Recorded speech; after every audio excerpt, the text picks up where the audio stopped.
जय हो शनिदेव जी की। एक समय की बात है, स्वर्गलोक में एक सवाल पर बहस छिड़ा गई। स्वर्गलोक में सबसे बड़ा कौन है? इस सवाल पर सभी 9 ग्रहों में जोरदार बहस होने लगी। हर ग्रह यह दावा करने लगा कि वह सबसे बड़ा और सबसे शक्तिशाली है। अंत में सभी ग्रह इंद्रदेव के पास पहुंचे, क्योंकि उन्हें लगा कि देवराज इंद्र ही इस सवाल का सही जवाब दे सकते हैं। इंद्रदेव ने कुछ देर सोचने के बाद कहा, मुझे इस पर फैसला करने में परेशानी हो रही है, क्योंकि आप सभी का महत्व बहुत बड़ा है। मैं इस सवाल का हल नहीं निकाल सकता।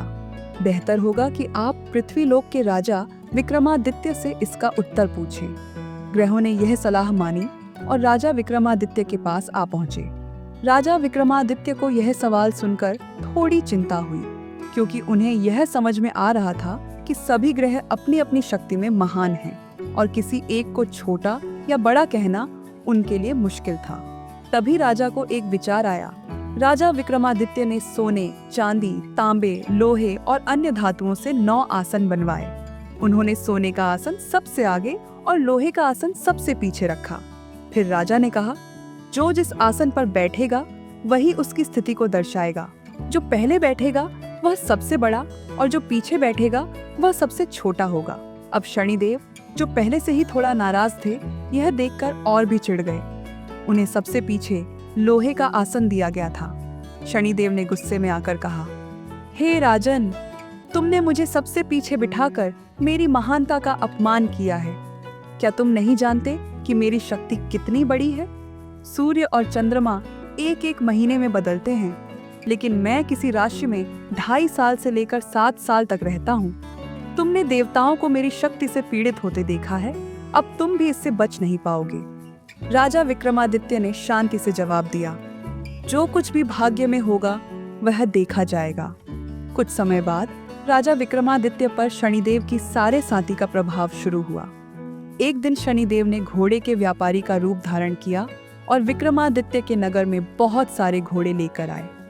विक्रमादित्य ने एक घोड़ा देखा और उसे अपनी सवारी के लिए चुन लिया। जैसे ही राजा उस घोड़े पर सवार हुए, वह घोड़ा बिजली की गति से दौड़ पड़ा और राजा विक्रमादित्य को दूर एक जंगल में ले गया। वहां घोड़ा उन्हें गिराकर गायब हो गया। राजा विक्रमादित्य जंगल में भटकने लगे। बहुत देर तक वे रास्ता नहीं ढूंढ पाए और उन्हें भयंकर भूख और प्यास लगने लगी। तभी एक चरवाहा मिला। राजा ने उससे पानी मांगा और पानी पीकर अपनी अंगूठी उसे दे दी। फिर राजा ने रास्ता पूछा और जंगल से बाहर निकलने के बाद पास के नगर में पहुंचे। नगर में पहुंचते ही राजा विक्रमादित्य एक सेठ की दुकान पर बैठ गए। उस समय सेठ की बिक्री बहुत बढ़ गई और वह राजा को भाग्यशाली मानते हुए उन्हें अपने घर भोजन पर बुला लिया। जब राजा भोजन के लिए सेठ के घर पहुंचे, उन्होंने देखा कि वहां एक खूंटी पर सोने का हार लटका हुआ था। सेठ राजा को कमरे में छोड़कर जैसे ही बाहर गया, उसी समय राजा ने देखा कि खूंटी ने हार निगल लिया।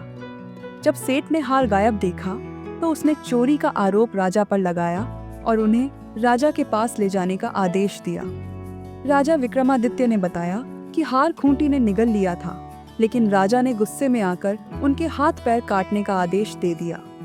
सैनिकों ने राजा के हाथ पैर काटकर उन्हें सड़क पर छोड़ दिया। कुछ दिन बाद एक तेली विक्रमादित्य को उठाकर अपने घर ले गया और उन्हें कोल्हू पर बैठा दिया। राजा ने बैल को हाँकते हुए तेली के घर में समय बिताया और भोजन प्राप्त किया। इसी दौरान शनिदेव का प्रकोप समाप्त हुआ और वर्षा ऋतु ने अपना आगमन किया। एक रात राजा विक्रमादित्य मेघ मल्हार गा रहे थे। उसी समय नगर की राजकुमारी मनभावनी अपने रथ पर सवार होकर वहां से गुजरी। राजकुमारी ने राजा का गाना सुना और उसे बहुत अच्छा लगा। उसने दासी को भेजकर गाने वाले को बुलवाने का आदेश दिया। जब दासी लौटी तो उसने बताया कि वह अपंग है। फिर भी राजकुमारी विक्रमादित्य के गाने से इतनी मोहित हो गई कि उसने तय किया कि वह उन्हीं से विवाह करेगी। राजकुमारी ने जब अपने माता पिता से इस बारे में बात की तो वे बहुत चौंक गए। उन्होंने बहुत समझाया, लेकिन राजकुमारी अपनी जिद पर अड़ी रही। उसने कहा, अगर आप मेरी बात नहीं मानेंगे तो मैं आत्महत्या कर लूंगी। अंत में राजा रानी ने विक्रमादित्य से विवाह करने का फैसला किया। विवाह के बाद विक्रमादित्य और राजकुमारी तेली के घर में रहने लगे। एक रात शनिदेव ने राजा से कहा, तुमने मेरे प्रकोप का दुख सहन किया है, अब मैं तुम्हें माफ करता हूँ। विक्रमादित्य ने शनिदेव से कहा, हे शनिदेव, आपने जितना दुख मुझे दिया है, अब किसी और को वह कष्ट न देना, कृपया मुझे माफ कर दे। शनिदेव ने कहा, राजन, मैं तुम्हारी प्रार्थना स्वीकार करता हूँ। जो कोई मेरी पूजा करेगा वह सभी कष्टों से मुक्त हो जाएगा। अगले दिन राजा विक्रमादित्य ने खुशी से देखा कि उनके हाथ पैर पहले जैसे ठीक हो गए थे। उन्होंने मन ही मन शनिदेव को धन्यवाद कहा। जब सेठ को यह सब पता चला तो वह दौड़ते हुए राजा विक्रमादित्य के पास आया और माफी मांगने लगा। राजा ने उसे माफ कर दिया, क्योंकि अब वह जानते थे कि यह सब शनिदेव के प्रकोप के कारण हुआ था। सेठ ने राजा को फिर से अपने घर बुलाया और भोजन कराया। तभी उस खूंटी ने वह हार उगल दिया, जिसे देख सभी लोग आश्चर्यचकित हो गए।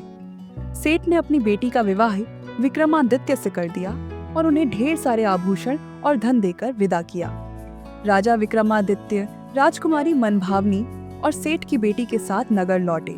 नगरवासियों ने खुशी खुशी उनका स्वागत किया। राजा विक्रमादित्य ने राज्य में घोषणा की, शनिदेव सबसे महान ग्रह हैं। हर व्यक्ति को शनिवार के दिन उनका व्रत करना चाहिए और उनकी कथा सुननी चाहिए।